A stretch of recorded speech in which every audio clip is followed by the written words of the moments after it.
Hey everybody, Derek Gilbert here with Keller Williams Realty, owner of the Gilbert Group. And today I am taking a minute to just kind of do a recap of 2017 and talk a little bit about what we're expecting moving into 2018. Today is January 15th.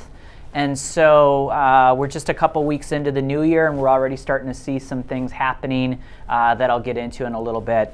A little bit of background on myself. I've been in real estate just over 15 years. My background and degree is actually in computer science. I used to be a software engineer with Intel before I got into real estate. So I'm a little bit of a numbers nerd.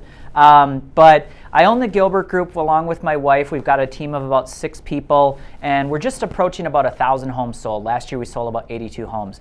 So I say that just so that you understand that we're relevant in the marketplace. We sell a lot of homes and that gives you insight into seeing what's going on in the market. And you can also see changes as they're happening pretty quickly when you're selling a high volume of homes. So that being said, I want to share a little bit of our expertise, a little bit of what I'm expecting to see this year, and hopefully this will be some great information if you're thinking about buying a home or selling a home, and kind of how to evaluate that and look at the market and where it's changed there. So let's jump right into the numbers and kind of get into the nitty-gritty of this. So the first thing that I'd like to start with actually is the basic straight review of supply and demand. So you can see right here, the green on this chart is actually the increase in pricing that we've had over the past 10 years. The blue is actually the decrease in inventories. So this is about as basic of economics as you can get. You can see right here in the green we've got an increase in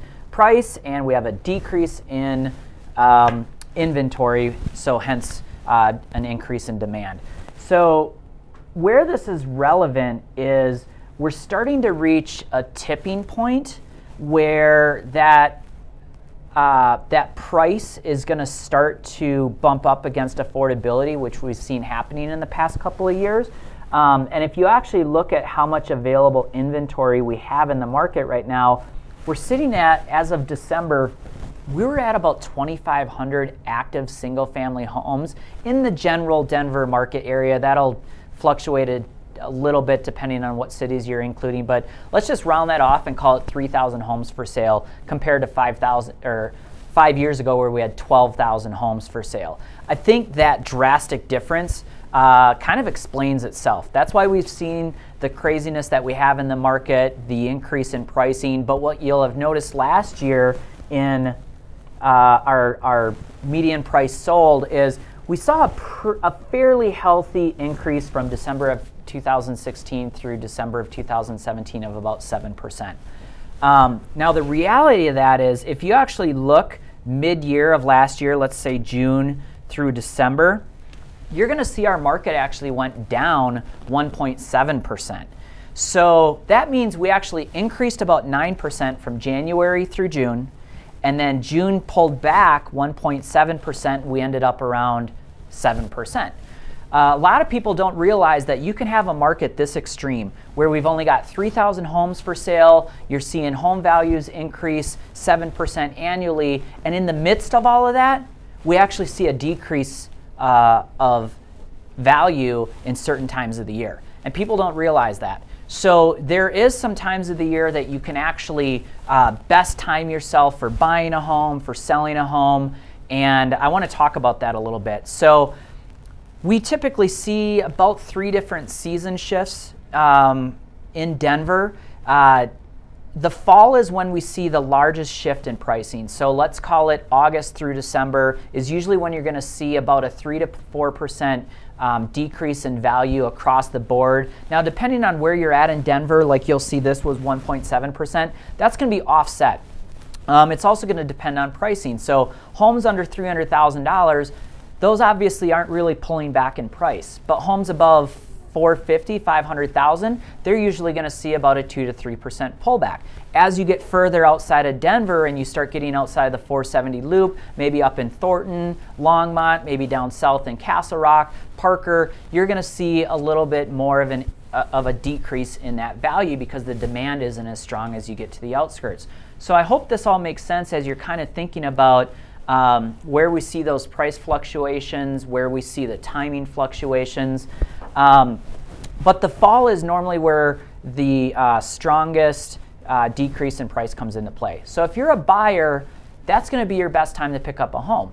If you're a seller, depending on your property, that might not be the most ideal time to sell. The advantage there is you usually don't have as much competition. A lot of people start pulling their homes off the market or waiting until the following year as we get into the fall months. So depending on your timing and what you're looking to do, you might be able to jump in, take advantage of that gap in the market, but just know that there's going to be a little bit of an offset to the price of the value of the home that you're selling.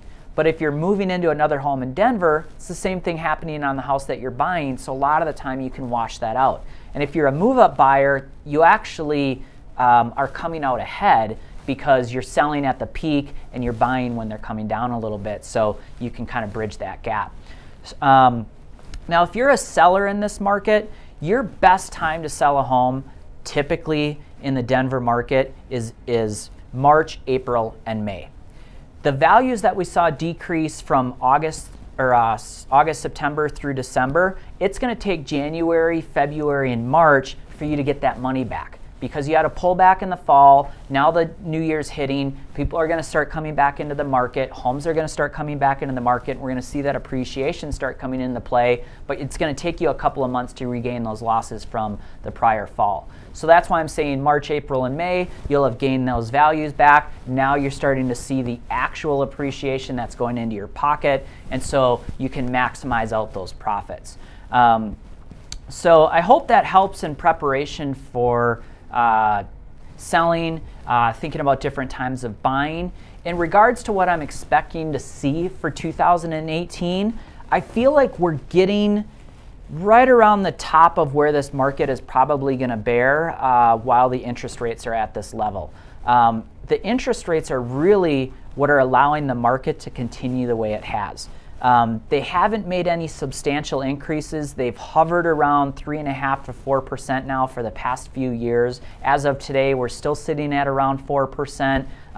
For a 30-year mortgage, 15 is probably sitting right around 3.4, 3.5%. So still really great interest rates. If you start to see those rates increasing 4.5%, 5%, that is going to start to signal the cap of our market, and I think you're going to start seeing those appreciation rates dropping from 7% probably down to the 2 to 3% range and eventually just flattening out. A lot of people think that we're going to constantly go into this boom and bust, boom and bust. Denver historically doesn't really do that. It just kind of gradually moves along. So unless there's some significant impact that affects really the whole world or causes interest rates to shoot dramatically in a short period of time, we should just level off and then transition more into a buyer's market where it's a slow depreciation rate or a flattened appreciation. So this year, I think we're probably still going to see another 4 to 6% in appreciation because the demand is there. We've already seen the market picking up way faster this year than we saw last year. It started hitting around February last year. It was in March the year before that, and this year it's taken off right away again in January. Plus we have the lowest inventory that we've ever had moving into the new year. So that's definitely going to show up this March. It is going to be crazy bidding wars. We're going to see some buyers doing some crazy things. In fact, one of our buyers was just offered $10,000 to sell a contract that they had on a house from someone else that lost a deal. So those are kind of some of the things that we're going to see moving into the new year. Don't let it scare you. You need a professional to navigate this market. This is not somewhere where you want to hire an amateur. This is not the time to be looking for discount cheap broker agents. This is the time to cash out and get the highest money for your home, or to have an agent that understands how to get you into a property without paying too much for it. And that's where we excel. We've got a team of 6 people here. We'd love to help you. So reach out to us. Check us out online. My website is thegilbertgroupco.com. And you can reach us here direct at the office at 720-440-2805. And I look forward to helping you with all your real estate needs. Thank you.